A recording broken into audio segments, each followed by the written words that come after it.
Hasta la última gota. Si el agua potable llega a faltar un día, nuestra supervivencia estará en juego. Mientras tanto, nos parece inagotable. El problema es que no siempre es potable, ni tampoco siempre es de fácil acceso. Derrochamos el agua sin pensar en el mañana. ¿Estamos condenados a tener que privarnos de esta fuente de vida? Podemos estar rodeados de agua y no tener acceso a agua de buena calidad, es decir, agua potable para el consumo humano. El problema es que toda el agua de la tierra ha sido utilizada y reutilizada. No hay nuevas fuentes de agua. Cada 20 segundos muere un niño por falta de agua potable. Si el hombre comprendiese que está contribuyendo a su inminente extinción, caería fulminado ante la magnitud de la destrucción que está imponiendo a su hábitat.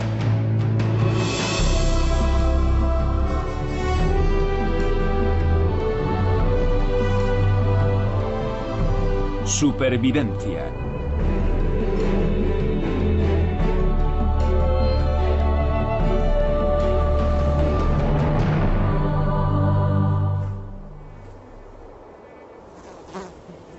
El tema del agua potable es uno de los grandes problemas del siglo XXI. ¿Cómo prepararse para poder dar de beber a los 9.000 millones de personas que se prevén para el año 2050? El agua no tiene el mismo valor en todos los rincones del planeta. En unos lugares corre a mares, en otros no llega ni para llenar un vaso de agua. Pero antes de abordar las soluciones a los desafíos que plantea el agua, hagamos un resumen de la situación. Para dar una referencia a Naciones Unidas, se ha establecido una cifra objetivo de 50 litros diarios por persona. En comparación con el uso que podemos hacer aquí, 300 o 400 litros no es mucho.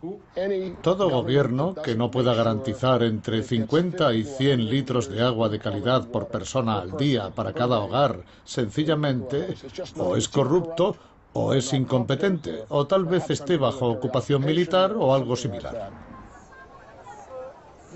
Desgraciadamente hay personas que tienen que andar durante media hora para ir a buscar agua a los pozos y otra media hora para volver. Y hablamos de 5 litros de agua al día por persona, algo insuficiente. La falta de agua es un fenómeno que castiga duramente tanto a países emergentes como a países desarrollados. En los países desarrollados se han encontrado productos biomédicos en las aguas usadas o servidas que provocan enfermedades difíciles de definir. En los países emergentes, los pozos contaminados afectan cruelmente a la población. En ambos casos, los trasvases de agua de un río a otro o de un lago a otro son los responsables de la escasez de agua potable. Históricamente, en Canadá, hemos tenido acceso a recursos hídricos abundantes y eso nos ha convertido en los mayores consumidores de agua del planeta. No conozco ningún lugar del mundo en el que se consuma más agua por habitante que en Canadá. Es cierto que cuando hay tanta abundancia, el reflejo de abusar quizás sea natural. Pero no olvidemos que al fin y al cabo el agua que consumimos está tratada en exceso y le cuesta muy cara al contribuyente. Ciudades como Los Ángeles se han desarrollado trayendo el agua de otro lugar. Las Vegas es un buen ejemplo de consumo excesivo de agua, con sus fuentes y sus campos de golf en pleno desierto. Siempre cito el caso del río Owens y el lago Owens, que se han secado literalmente para abastecer a la ciudad de Los Ángeles. Con la tecnología actual, somos capaces de instalar bombas masivas que pueden vaciar con bastante rapidez grandes extensiones de agua. A mí, todos estos trasvases masivos me parecen una aberración si al mismo tiempo no se pone en marcha ningún plan para disminuir el consumo. Lo único que hacemos es desplazar el problema. Pero no solo el consumo a ultranza es aberrante. La calidad del agua también es preocupante. Alrededor de 2.600 millones de personas en el mundo, principalmente en países en vías de desarrollo, no tienen acceso a servicios de tratamiento de base. Para un país como China, que produce cerca de 55.000 millones de metros cúbicos de aguas residuales al año, encontrar el modo de tratarlas constituye todo un desafío. China vive la crisis del agua más importante de toda su historia. Probablemente el agua sea lo único que puede obstaculizar su desarrollo económico. Es tan escasa que goza de protección estatal.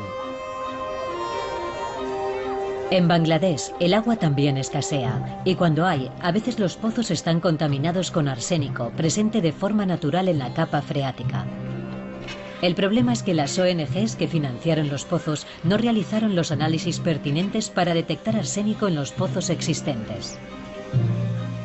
Tenemos que analizar miles de pozos. Luego pintaremos de rojo los pozos cuya agua contenga arsénico y de verde los pozos en los que la presencia de arsénico sea aceptable. El problema es que dichas concentraciones pueden fluctuar con el tiempo, de forma que un pozo calificado como aceptable en una estación del año podría no serlo en otras estaciones.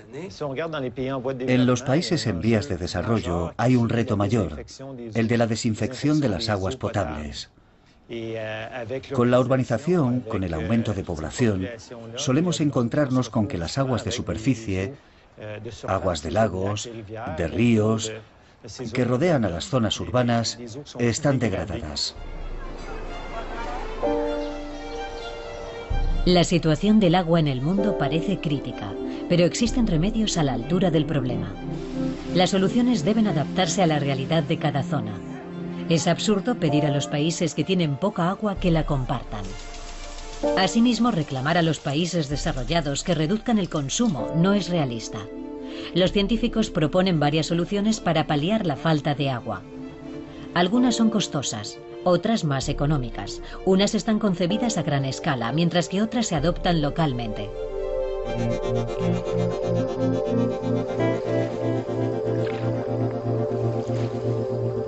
La naturaleza nos proporciona consejos valiosos. Por eso los científicos se han inspirado en ella para acceder a un agua pura y fresca. El concepto de recrear zonas húmedas en la naturaleza o en un edificio es una solución perfecta para descontaminar el agua en lugares alejados o que no tienen acceso a la tecnología para tratarla. Las reservas mundiales de agua potable constituyen el problema medioambiental más grave, peor aún que el cambio climático. Una de las razones más importantes para tratar las aguas residuales antes de devolverlas a lagos y ríos es que es el agua que bebemos. En Canadá, los lagos y los ríos, así como la capa freática, constituyen los recursos de agua potable y queremos proteger dichos recursos. Canadá posee alrededor del 7% de la superficie terrestre y también posee alrededor del 7% del agua renovable del mundo. El agua procedente de las alcantarillas se vierte en nuestros ríos y a veces en los océanos. Son aguas residuales maltratadas. Jabones, champús, productos para el cabello, materiales ignífugos y miles de productos domésticos acaban en nuestras aguas y las plantas de tratamiento no han sido concebidas para eso. Las aguas residuales maltratadas, vertidas a lagos y ríos, pueden provocar lo que se conoce como eutrofización, es decir, un aporte excesivo de nitrógeno y fósforo a los medios marinos, causando el aumento de la producción de algas que mueren tras consumir todo el oxígeno. El resultado es fatal para los peces y origina la degradación general del lago. Las zonas húmedas forman parte del ecosistema acuático interior que comprende las zonas pantanosas, las capas freáticas y los lagos. Están formadas por tierra y agua y son indispensables en la lucha contra la contaminación. Las zonas húmedas creadas por el hombre imitan a la naturaleza y hacen lo mismo. Un sistema de zona húmeda puede parecer natural o salvaje y sirve para tratar aguas residuales. Es un sistema natural que también puede integrarse en un edificio. Lo denominamos máquinas vivientes. En general, estos sistemas tienen varias cosas en común. Tienen plantas y tienen una bacteria. Si juntamos las dos cosas, tenemos un ecosistema que podrá transformar los contaminantes en sustancias inocuas. Para nosotros, el agua una vez utilizada es un residuo. Sin embargo, para otros organismos es una fuente de energía y nutrientes. El agua usada o servida contiene carbono, nutrientes y otras sustancias necesarias para el crecimiento y reproducción de bacterias y plantas. Las plantas, por ejemplo, necesitan nutrientes. El abono que utilizamos para el césped contiene nitrógeno y fósforo. El agua usada contiene estas sustancias. Las plantas las extraen. Las bacterias realizan una labor excelente descomponiendo dichas sustancias. El primer elemento de una zona húmeda de tratamiento consiste en un depósito de pretratamiento o una decantadora como esta. Aquí vertemos el agua usada y se efectúa un tratamiento previo. Quitamos los sólidos para que no obstruyan las cavidades porosas en la grava. El siguiente elemento de nuestro sistema es la zona húmeda en sí. Aquí tenemos la primera celda de la zona húmeda. Es lo que denominamos una zona húmeda de corriente subterránea horizontal, es decir, que la corriente de agua atraviesa la zona húmeda horizontalmente a través de la grava. Es grava, sencillamente, y el agua está justo debajo de la superficie. Por esta razón no vemos el agua, no hay efluvios, ni olores, ni mosquitos que se reproduzcan. Todo está bajo la superficie. Las plantas que vemos son espadañas, Typha latifolia, crecen en la grava y cuando el agua discurre, las bacterias y las raíces de las plantas entran en contacto con el agua y tiene lugar el proceso de transformación para tratarla. Cuando el agua atraviesa la zona húmeda, casi todos los contaminantes se separan de ella. Nitrógeno, fosfatos, sólidos y otros contaminantes, entre los que hay agentes patógenos, como la Escherichia coli y las bacterias coliformes. De modo que el agua, tal como la vemos aquí, podría servir para el riego o ser vertida a lagos o ríos con total seguridad. Una vez que el agua ha atravesado la zona húmeda y ha sido tratada, la calidad es tan buena que podríamos bañarnos en ella. Probablemente lo único que necesita para poderla beber es un filtro de rayos ultravioleta. El espectro de luz ultravioleta elimina de forma natural las bacterias presentes en el agua. La construcción de zonas húmedas artificiales es muy accesible.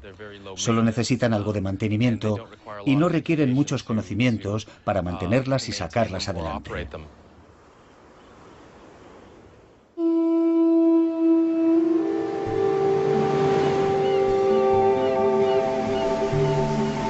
La desalación del agua es diametralmente opuesta a su purificación natural. La técnica de depuración del agua requiere un gran despliegue tecnológico, por eso es la más costosa de todas. Los científicos idearon la separación de la sal del agua marina para responder a las necesidades de los grandes consumidores de agua. En el sur de California viven alrededor de 20 millones de personas. Más de la mitad del agua necesaria para esta población viene de fuera. El agua es nuestro recurso más preciado, todos lo sabemos. Lo que ven detrás de mí es una de las mayores reservas de agua del mundo. Es el mayor depósito del planeta. Es irónico que la mayor parte del agua que bebemos hoy en día proceda de otras fuentes. La desalación del océano tiene varias ventajas. Es a prueba de sequía, no depende de las precipitaciones en forma de nieve o lluvia, está disponible las 24 horas del día, los 7 días de la semana. No tenemos que prever su disponibilidad y eso es una ventaja considerable. Otra ventaja de la desalación del agua de mar es la posibilidad de crear reservas de agua potable. Hay que tomar 2 medidas de agua de mar para obtener una medida de agua potable. La desalación tiene el inconveniente de la necesidad enorme de energía y además las instalaciones deben adaptarse a la naturaleza del océano. ¿Cómo llevar el agua del mar a la instalación protegiendo la vida marina? Y luego, ¿cómo manejar este concentrado cuando llega el momento de devolverlo al mar? El agua que se devuelve al océano es un concentrado de sales. Pero antes de llegar a eso, la desalación tiene que pasar por unas etapas fundamentales. Lo que ven aquí es la primera etapa del proceso de desalación oceánica. Y para ello utilizamos este aparato de prefiltración. Así descienden todas las partículas o sólidos en suspensión que están en el agua. El agua llega a la orilla y la bombeamos a partir de estas entradas alambradas, que en realidad se utilizan como un aparato de prefiltración. Lo bueno de este aparato es que está hecho solo con materiales plásticos y nylon. El agua de mar y los metales no se llevan muy bien, así que es crucial minimizar la corrosión. Tomamos el agua mientras entra. Cuando sale de aquí, las partículas grandes se quitan. Podemos decir que se trata del primer proceso de filtración para retirar las partículas grandes.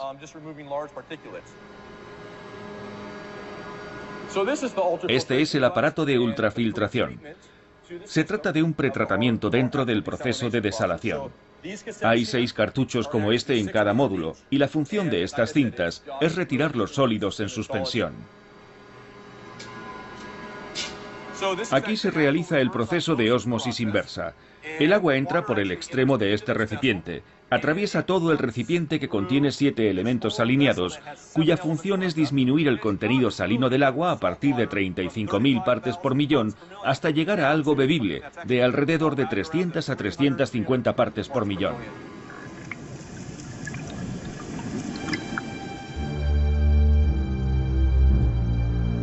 La ósmosis se basa en el principio de absorción de líquidos por una membrana semipermeable, o sea, que solo permite el paso de líquidos por un lado, de menos denso a más denso. En el caso de la desalación, hay que forzar al agua salada, que es más densa, a pasar hacia el agua dulce.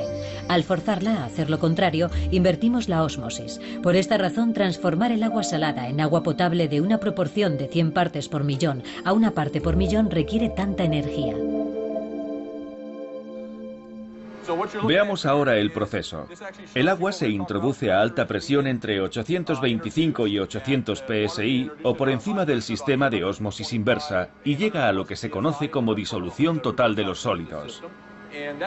Pero incluso al retirar todos los sólidos, en el agua quedan materiales orgánicos atrapados en la membrana y reducen la capacidad de esta durante su ciclo de vida. Por eso es muy importante mantenerla limpia. Precisamente mantener las membranas limpias y aplicar una presión gigantesca es lo que encarece tanto la desalación del agua.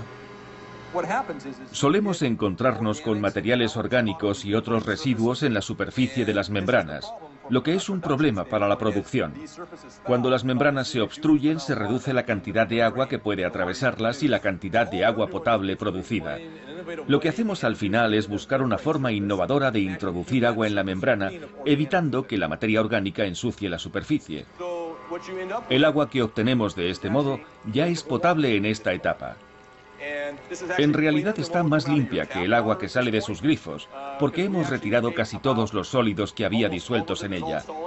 Así que antes de distribuirla para el consumo habrá que añadir algunos minerales para que tenga el sabor al que estamos acostumbrados. Para que vean hasta qué punto el agua que se produce aquí es limpia y pura.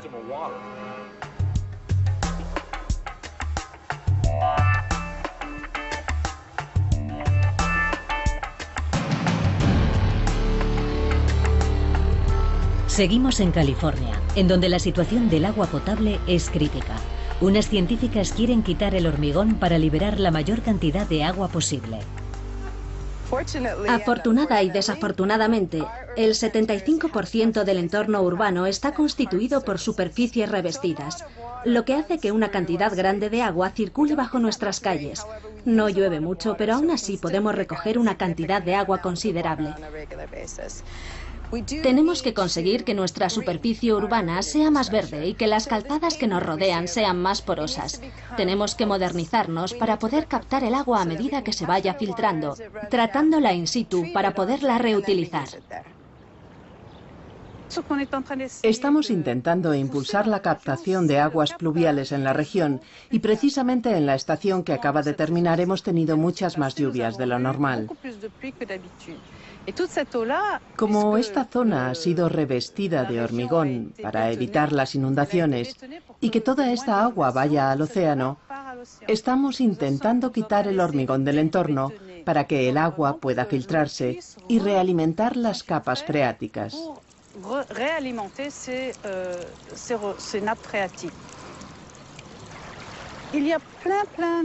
Ahora hay muchos nuevos planteamientos que permitirían a las ciudades convertirse en una especie de esponjas, captando el agua de los tejados y conduciéndola a través de lo que se conoce como desagües franceses, por la tierra hasta las capas freáticas. Eso es una ciudad esponja. El agua que se filtra a las capas freáticas no ha sido tratada. Procede de la lluvia, de las aguas grises y de las aguas negras. Las aguas grises resultan del agua utilizada, entre otras cosas, para la limpieza y la jardinería. Las aguas negras transportan alimentos, orina, materias fecales, productos de limpieza y medicamentos. Son más difíciles de purificar y más susceptibles de provocar enfermedades.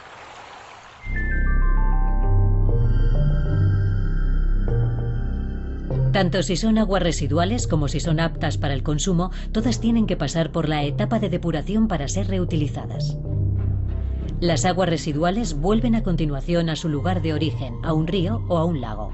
Cuando las alcantarillas se desbordan, provocan un incremento del volumen de aguas residuales y las plantas de saneamiento no consiguen tratarlas todas antes de devolverlas a la naturaleza. El agua saneada nos llega a través de miles de acueductos y canales. Un problema mayor y uno de los principales focos de contaminación de las zonas rurales de Canadá son los residuos agrícolas. Son más difíciles de controlar. Los agricultores no lo hacen muy bien y el gobierno, como gobernador general del proceso, no se lo toma con la seriedad que requiere el asunto.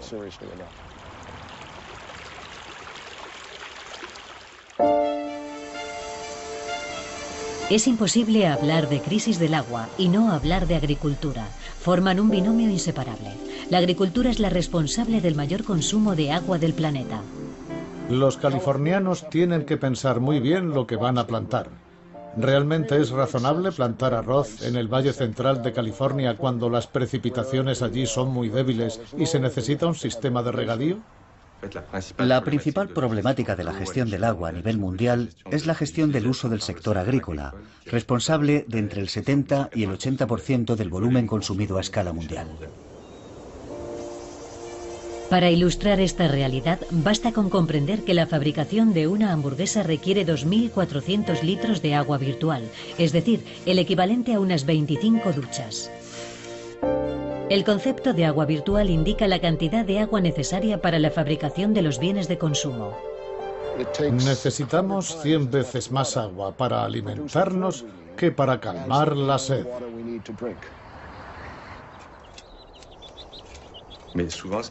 Lo que suele pasar, sobre todo en los países en vías de desarrollo, es que se utilizan técnicas de regadío que no son del todo eficaces. En algunos países desarrollados, utilizan un sistema de regadío por inundación, es decir, inundan la parcela a través de surcos, pero es un uso muy poco eficaz desde el punto de vista de la conservación del recurso. El Estado subvenciona el acceso al agua. Es como tirar piedras contra su propio tejado, en la medida en la que no anima a los agricultores a adoptar técnicas de regadío más eficaces. Sin embargo, tiene que haber alguna forma de disfrutar de todos los beneficios del agua sin derrocharla. En California disfrutamos de unos cultivos realmente excepcionales que abastecen a todo el país y exportamos almendras, granadas. En fin, tenemos unos cultivos extraordinarios y no sería lógico dejar de plantar muchas cosas aquí.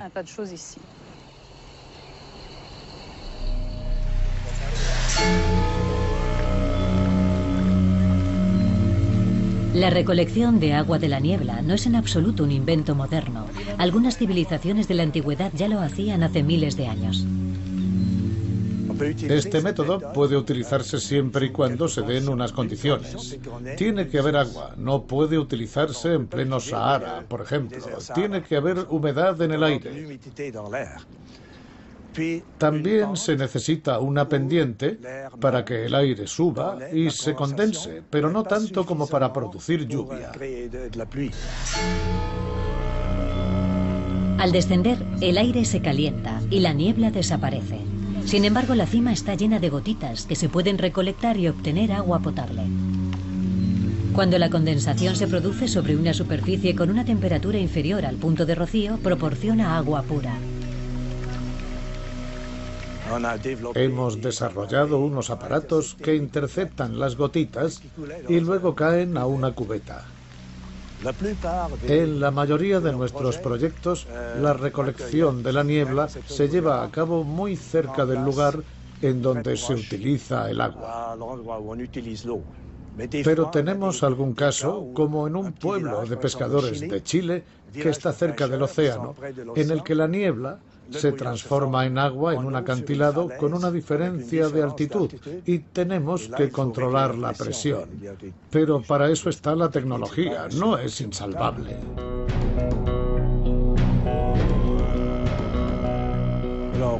En nuestro mayor proyecto actual hay 35 recolectores. Deberíamos esperar unos 14.000 litros diarios. Y en otras condiciones, como durante la estación seca, unos 7.000 litros diarios de media. Empieza a ser algo serio, ya que abastecería a miles de personas.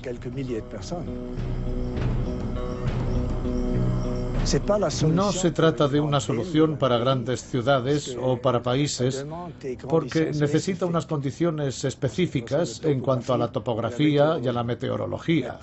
Pero en comunidades pequeñas puede marcar la diferencia, ya que no es nada caro y la tecnología puede transportarse. Nosotros lo comparamos con un médico que no puede llegar a todo el mundo. Trata a un paciente aquí y a otro allí, pero merece la pena.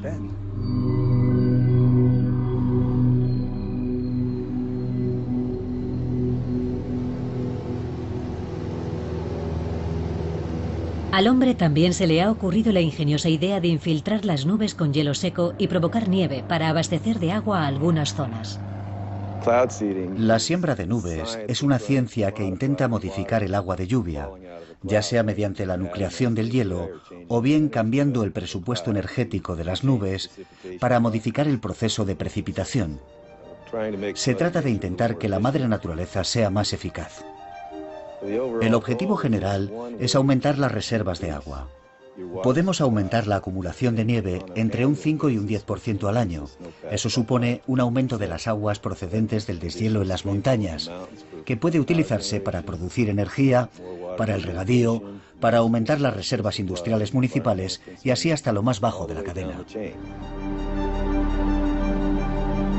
El concepto parece complejo, pero es sencillo. El piloto del avión pulveriza átomos de hielo seco en las nubes que después producen nieve. El Valle Central de California depende de la acumulación de nieve anual para el abastecimiento continuo de agua durante el verano.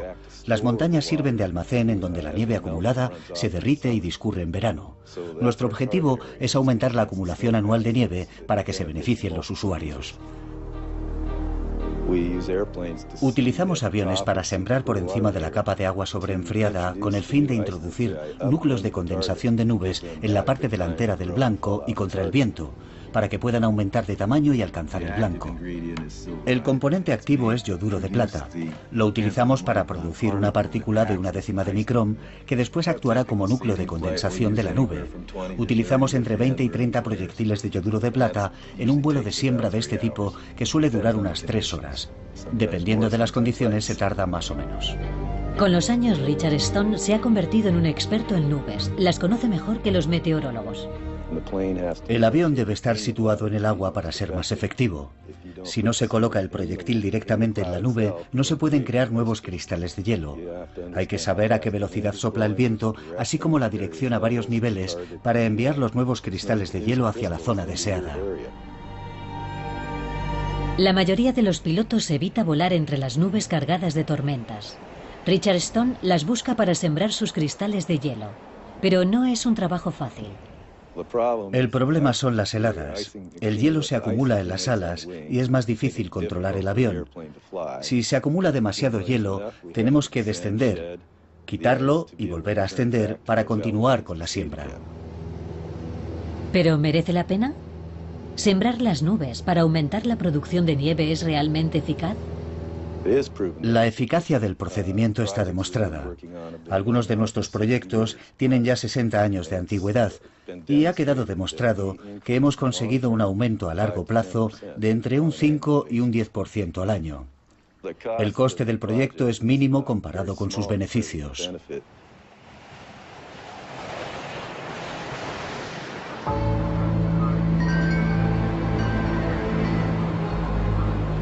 Si queremos encontrar un agua casi perfecta, acumulada y almacenada desde hace miles de años, cuando la contaminación moderna aún no existía, tenemos que volver la vista hacia los icebergs. Conocí a un señor de Terranova que todos los días veía cómo pasaban los icebergs por delante de él y decía, es una pérdida increíble, todos esos icebergs fundiéndose y desapareciendo. Él tuvo la idea y desde hace unos cuantos años intenta materializarla en este proyecto. El iceberg deambula durante 3 años antes de fundirse completamente. El agua resultante no se utiliza. La idea de obtener el hielo durante la travesía permite contar con una rica fuente de agua potable. Compramos un barco, lo transformamos y lo equipamos con la tecnología necesaria para ser el primer barco que recoge pedazos de hielo de un iceberg.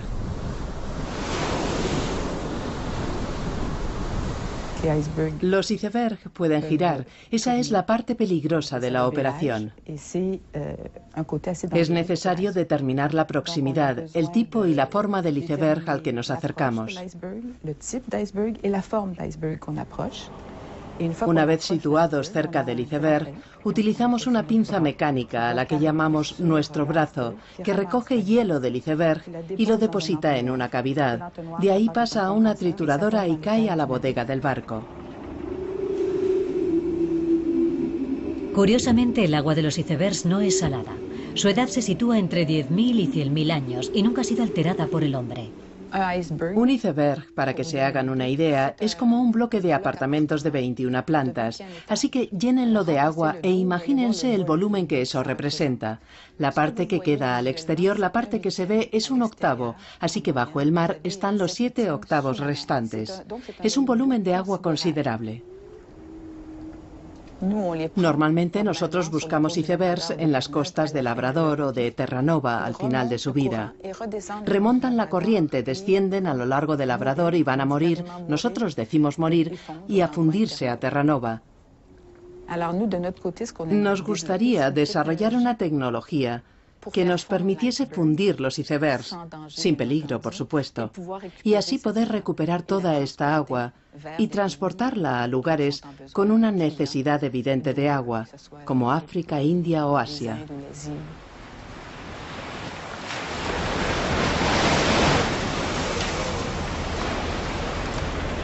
Algunos científicos estudian la posibilidad de transportar icebergs con cables a lugares que carezcan de agua fresca. Dichos lugares están rodeados de agua hasta donde alcanza la vista, pero es demasiado salada, incluso para humedecerse los labios. Hasta que puedan tener un iceberg en casa, como la falta de agua es crítica, los ingenieros no tienen más remedio que recurrir a una tecnología mucho más costosa que el transporte de icebergs, la desalación.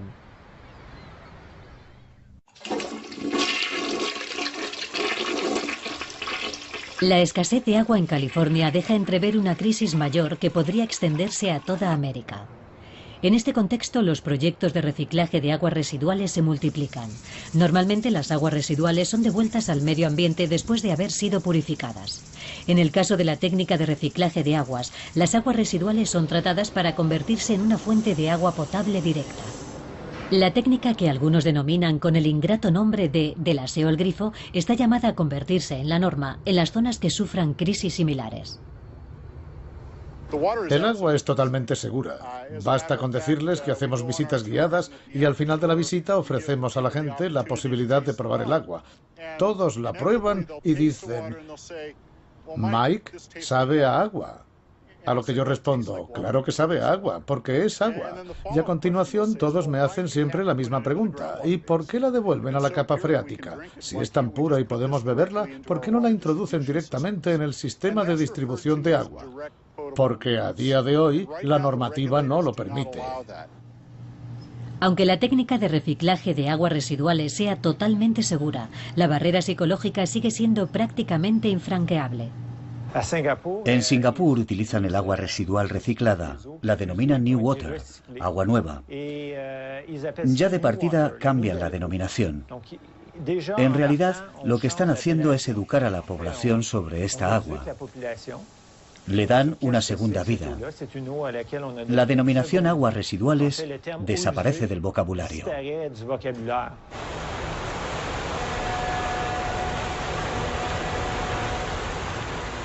La planta de Orange County Water District gestiona un gran canal de aguas subterráneas al sur y al norte de Orange County. Abastecemos de agua a 2,4 millones de personas de nuestra zona de servicio, así que es importante que encontremos reservas para las aguas subterráneas. En California vivimos en un desierto, pero la gente no es consciente de que vive en un entorno semiárido. La mayor parte del agua potable se trae desde muy lejos. El principal mayorista de agua potable es el Metropolitan Water District. Trae el agua del río Colorado, que está a 500 kilómetros de aquí, y también del norte de California, que está a 800 kilómetros. Es importante recalcar que el reciclaje de agua solo necesita la mitad de energía de la que se requiere para transportar el agua del norte de California al sur de California, y la tercera parte de la energía necesaria para la desalación del agua de mar. Utilizar esta tecnología ahorra mucha energía. Por eso nosotros creemos que sería mejor reciclar o reutilizar las aguas residuales antes de contemplar la desalación del agua de mar, porque de este modo reducimos nuestra huella de carbono. A Mike Marcus le interesan las aguas residuales tratadas por la planta de saneamiento de Orange County. La planta utiliza las aguas residuales secundarias del distrito para demostrar la validez de este proyecto como productor de agua potable directa. Esta agua es un efluente secundario. Pueden ver el color, es algo oscura. En unos 45 minutos, después de contemplar el proceso, el agua será destilada y apta para que se pueda beber. La primera etapa del proceso es la microfiltración. Nosotros ofrecemos un tratamiento avanzado que consiste en 3 etapas: la microfiltración, seguida por la ósmosis inversa, para terminar con luz ultravioleta y peróxido de hidrógeno. Esto es un módulo de membrana de microfiltración. En el interior del revestimiento plástico hay unas 15.000 fibras que forman la membrana. Las fibras están hechas de plástico de polipropileno, para ser exactos. Son como pajitas, están huecas, incluso pueden mirar en su interior si quieren, están huecas. Las paredes de la membrana comprenden 2 pequeños orificios de 2 micrones. El agua vendría del exterior y se dirigiría hacia arriba. Eso es todo. Así es como funciona la microfiltración. Las aguas residuales están siendo procesadas con el último grito en tecnología de tratamiento de aguas. El sistema informático de Mike Marcus estudia minuciosamente el agua, hasta la más ínfima sustancia. Podemos saber qué cantidad de agua residual llega a la planta y qué cantidad pasa a través de la instalación de selección antes de ir a la microfiltración. Después de la microfiltración, el agua pasa al depósito de almacenamiento, que no es más que una cisterna muy grande en la que se almacena el agua. Es como un proceso de igualación entre la microfiltración y la ósmosis inversa. Después lo bombeamos todo a través de los cartuchos filtrantes del sistema de ósmosis inversa. De ahí pasa a los rayos ultravioleta y luego a la decarbonación, hasta un depósito final desde donde bombeamos el agua hacia uno de estos 2 lugares específicos. Podemos bombearla hacia nuestra barrera natural de agua de mar, que son unos pozos de inyección que hemos construido cerca de la costa para detener cualquier intrusión de agua de mar, o bien la enviamos por una tubería a 20 kilómetros de aquí, hacia las zonas de recarga, para reabastecer los canales subterráneos y dejar que el agua se filtre de forma natural en el suelo. La ósmosis inversa, como en la técnica de desalación, en realidad se utiliza en casi todas las plantas de reciclaje de agua para deshacerse de las impurezas más finas. La producción total de este establecimiento es de 265.000 metros cúbicos diarios. Se trata de una inmensa operación de ósmosis inversa mediante la cual conseguimos retirar del agua todos los minerales disueltos, los virus y los productos farmacéuticos. Tenemos que probarlo todo con más de 400 compuestos hasta que dichos compuestos sean imposibles de detectar. Sin embargo, algunos compuestos se escapan a la ósmosis inversa. Se trata de compuestos orgánicos de peso molecular débil. Quedan algunos y tenemos que retirarlos, y eso lo conseguimos en la última etapa del proceso, es decir, los rayos ultravioleta y el peróxido de hidrógeno. Lo que sucede es lo siguiente. Las sustancias que queden se destruirán en un proceso denominado fotólisis directa, que consiste en exponer las sustancias a una luz muy intensa. Y este es el proceso de barreras múltiples: microfiltración seguida de ósmosis inversa, luego rayos ultravioleta. Se trata de la mejor tecnología a nuestra disposición, que ha recibido la aprobación de todos los organismos reguladores del estado de California. Me gustaría que la gente, especialmente en Estados Unidos, se concienciara más con el tema del agua, comprendiese cómo utilizan el agua, de dónde viene y hasta qué punto representa un recurso preciado, ya que normalmente la consideramos como algo adquirido. Yo creo que si somos conscientes de la procedencia del agua, la utilizaremos mejor y sabremos valorarla como el recurso preciado que es.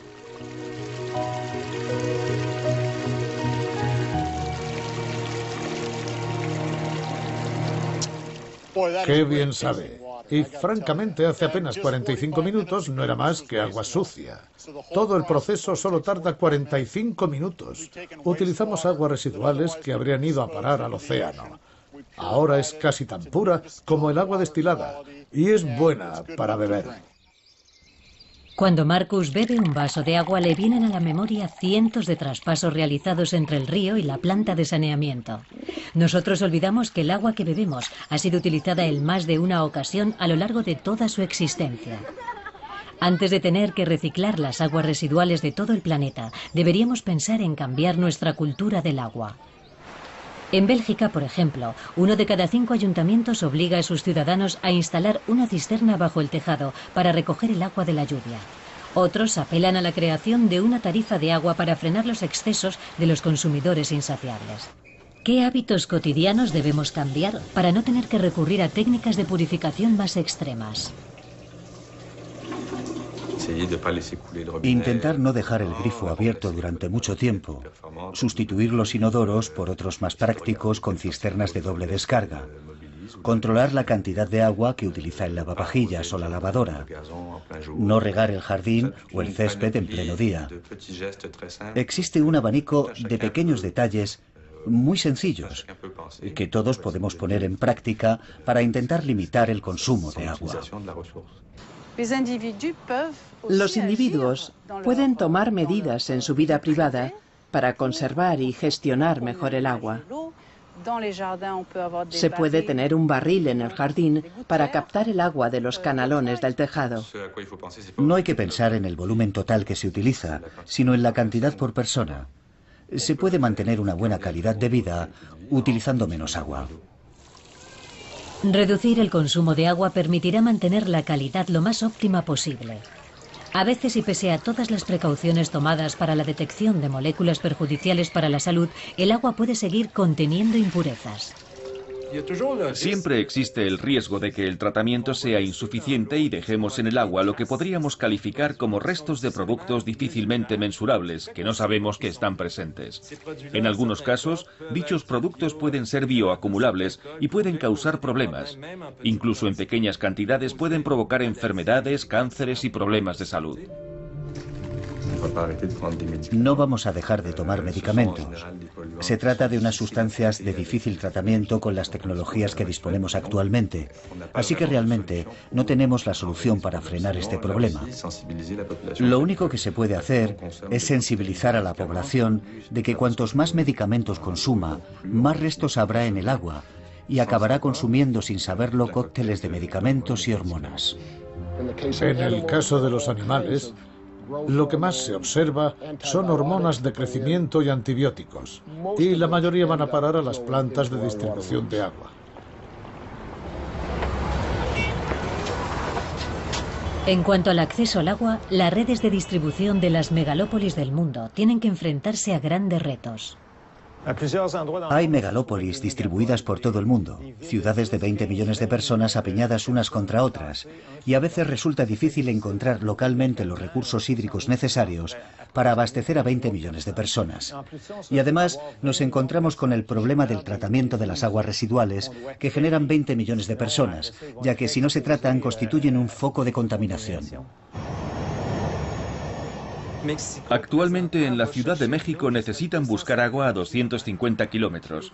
Luego tienen que subirla a 1.500 metros porque México se encuentra a 2.000 metros de altitud y resulta muy costoso. Cada gota de agua que obtienen de este modo les sale carísima. Es un problema que tienen todas las grandes ciudades que se ven obligadas a buscar agua en otro lugar. Una de las soluciones para obtener agua potable de calidad durante algunos años más es establecer un impuesto sistemático del agua. Se puede idear una tarifa progresiva en el sentido de que cuanto más se consuma, más caro sea. Voy a poner un ejemplo que conozco relativamente bien. Las Vegas. Todo el mundo piensa que allí el consumo de agua es prolijo, y en realidad eso no es del todo cierto.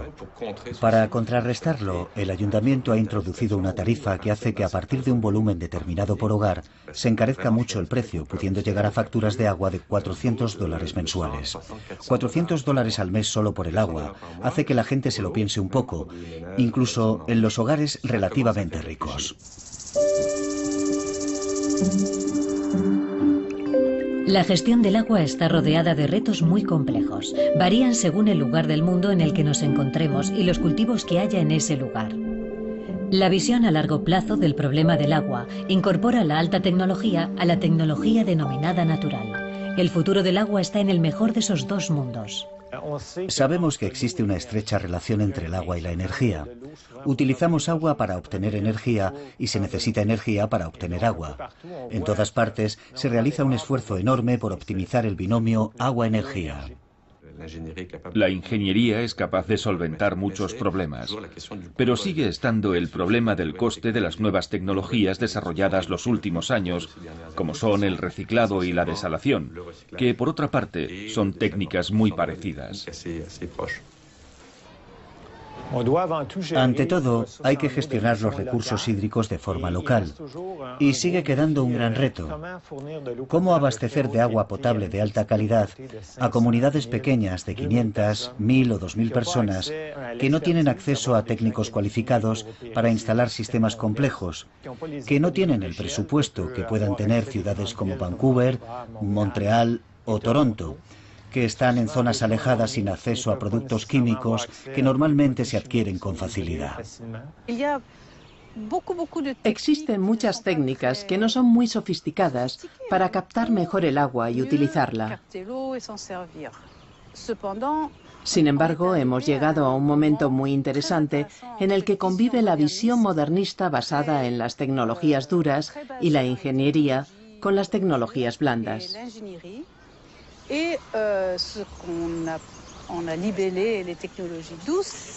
Son aspectos mucho más localizados, mucho más flexibles, mucho más adaptados a los lugares en sí. La cuestión es qué papel desempeña la alta tecnología con respecto a las tecnologías blandas. En realidad habría que integrar las dos formas de abordar los problemas de manera flexible, imaginativa y creativa. Una buena dosis de imaginación y creatividad tal vez sea lo que se necesite para acabar con los conflictos derivados del afán de agua en las zonas que se encuentran súbitamente sin este recurso. El agua es una riqueza intangible que en ocasiones se convierte en un bien codiciado y disputado por quienes carecen de ella. La guerra del agua es algo muy atractivo, vende mucho. Todo el mundo es capaz de imaginar que se puede matar a los habitantes del país vecino para apoderarse de los recursos hídricos. La posibilidad de tener que ir todavía más lejos, quizás fuera de los límites de Los Ángeles o de California en busca de agua, provocará inevitablemente desavenencias en las fronteras. Tendrá un efecto similar a lo que ocurre con algunos recursos hídricos. El agua se encuentra almacenada en estanques y se evapora en grandes cantidades. Podemos anticipar que si buscamos fuera de nuestras fronteras, más allá de los ríos que ya hemos agotado, es posible que tengamos que enfrentarnos a conflictos políticos considerables. Que el agua por sí sola pueda convertirse en el desencadenante de un conflicto lo dudo bastante. En primer lugar porque entrar en guerra es muy caro y luego porque ¿qué iba a solucionar una guerra en este asunto? En cambio, a nivel local hay más enfrentamientos entre ayuntamientos y comunidades por compartir un recurso que cada vez puede ser más escaso. Y eso ya lo estamos viendo. Si nos fijamos con atención en las noticias, comprobaremos que en Kenia, Somalia, India, Asia Central, hay enfrentamientos entre aldeanos que a veces causan 10, 15, 50 muertos. Es lo que en la jerga de los politólogos se denomina conflictos de baja intensidad. Por eso no son portada de ningún medio de comunicación, pero es algo que cada vez sucede con mayor frecuencia. Todo esto ha provocado la publicación de libros, la aparición de todo un planteamiento sobre la posibilidad de que en el futuro estos conflictos desemboquen en el estallido de una guerra del agua. Cada vez que abrimos el grifo, miles de ingenieros e industriales han tenido que trabajar para proporcionarnos la buena calidad del agua que sale por él. Quienes tienen medios desvían ríos enteros para conseguir agua, convertida así en un objeto de lujo. Hoy ya no es posible encontrar agua totalmente pura en su estado natural, a excepción de la de los icebergs, últimos reductos de una naturaleza todavía virgen. Antes de derrochar agua sin reservas, dediquemos un instante a darle su justo valor, empecemos a respetarla y evitemos beberla hasta la última gota.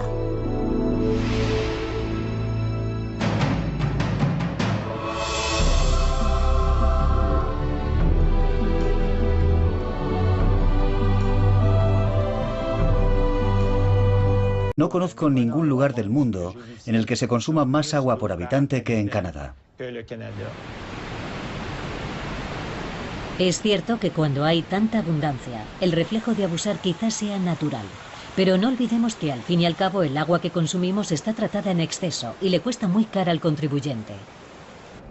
Ciudades como Los Ángeles se han desarrollado trayendo el agua de otro lugar. Las Vegas es un buen ejemplo de consumo excesivo de agua, con sus fuentes y sus campos de golf en pleno desierto. Siempre cito el caso del río Owens y el lago Owens, que se han secado literalmente para abastecer a la ciudad de Los Ángeles. Con la tecnología actual, somos capaces de instalar bombas masivas que pueden vaciar con bastante rapidez grandes extensiones de agua. A mí, todos estos trasvases masivos me parecen una aberración si al mismo tiempo no se pone en marcha ningún plan para disminuir el consumo. Lo único que hacemos es desplazar el problema.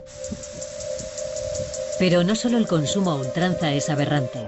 La calidad del agua también es preocupante.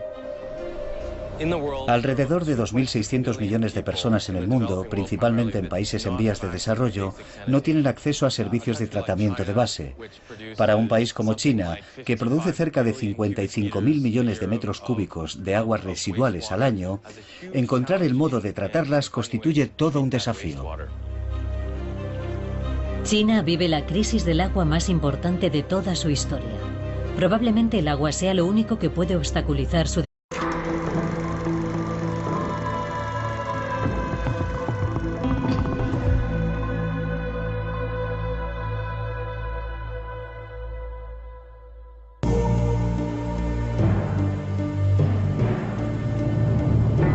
Hasta la última gota.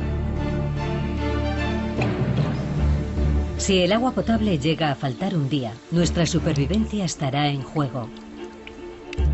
Mientras tanto, nos parece inagotable.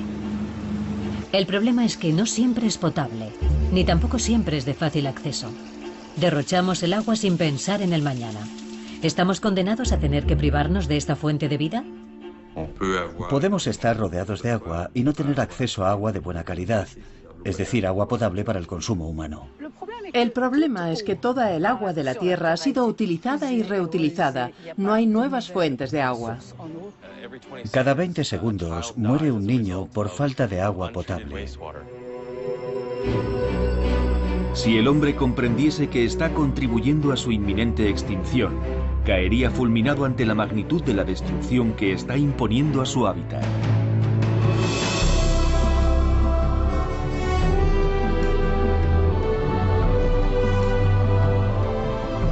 Supervivencia.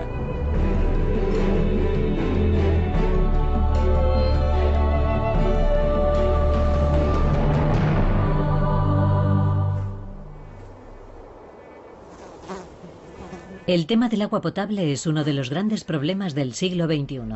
¿Cómo prepararse para poder dar de beber a los 9.000 millones de personas que se prevén para el año 2050? El agua no tiene el mismo valor en todos los rincones del planeta. En unos lugares corre a mares, en otros no llega ni para llenar un vaso de agua.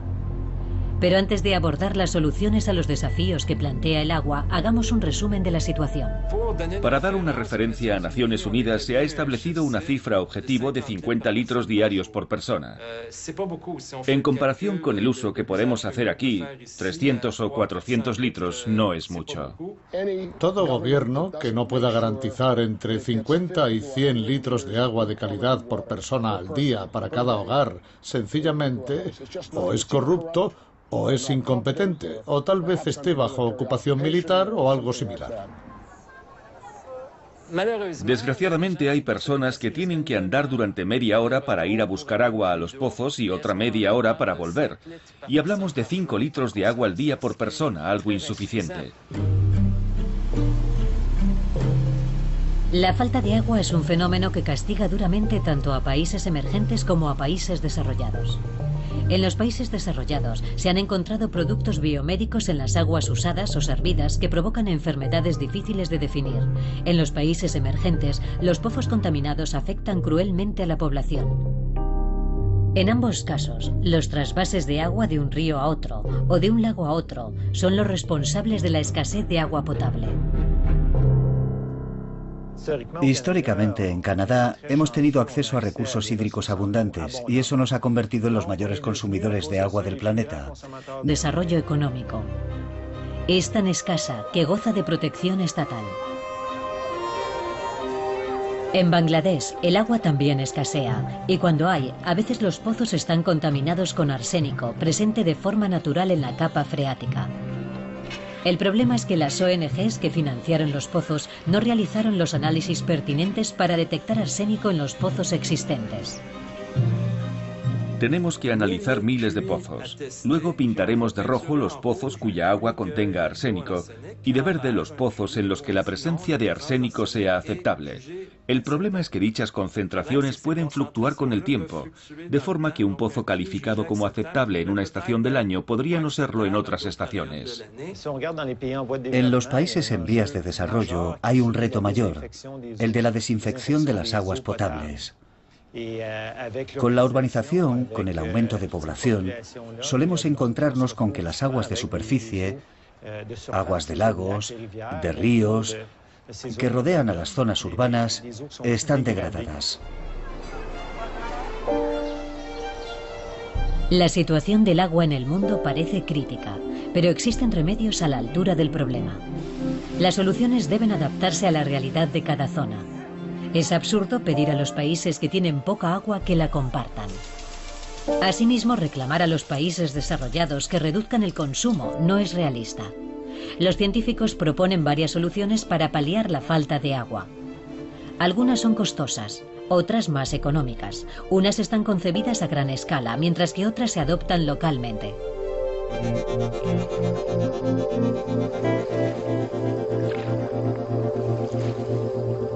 La naturaleza nos proporciona consejos valiosos. Por eso los científicos se han inspirado en ella para acceder a un agua pura y fresca.